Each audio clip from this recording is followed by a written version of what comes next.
இசையுலகில் பெரிய ஜாம்பவானாக இளையராஜா இருந்தாலும் தனிப்பட்ட முறையில் அவர் மீது பலரும் அதிருப்தியில்தான் உள்ளனர்.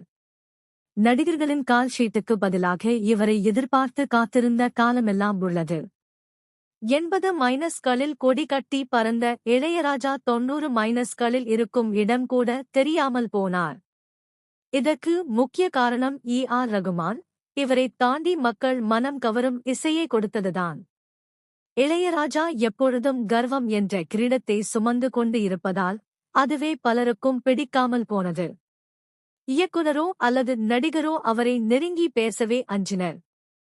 அப்படி ரஜினியின் பல படங்களுக்கு இசையமைத்த இளையராஜா பாட்ஷா படத்தில் மனக்கசப்பு ஏற்பட்டு வெளியேறினார்.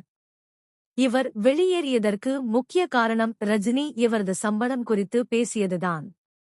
நீங்கள் எப்படி எனது சம்பளத்தை பற்றி பேசலாம், அதற்கு அதிகாரம் யார் கொடுத்தது என்றெல்லாம் ரஜினியை நேருக்கு நேராக சந்தித்து பேசி படத்தில் இருந்து வெளியேறினார். இவரை அடுத்து தேவா பாட்ஷா படத்தை வெற்றிகரமாக முடித்துக் கொடுத்ததன் பெயரில் அது வெற்றியடையவும் செய்தது. அதன்பின் ஒருபோதும் ரஜினியின் படத்துக்கு இளையராஜா இசையமைக்கவில்லை. இந்த படத்துக்கு முன்பு தளபதி படத்தின் போதே இளையராஜா மற்றும் ரஜினி இடையே முரண்பட்ட கருத்து வேறுபாடு இருந்துள்ளது.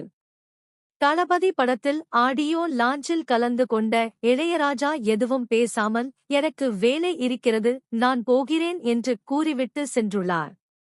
அவர் சென்றதும் ரஜினி கோபமடைந்து, அனைவர் முன்னிலையிலும் நாங்களெல்லாம் வெயில் மழை பாராமல் உருண்டு புரண்டு சம்பாதிக்கிறோம். ஆனால் இளையராஜா ஏசியில் இருந்து கொண்டு சம்பாதிக்கிறார் என்று கூறிவிட்டார்.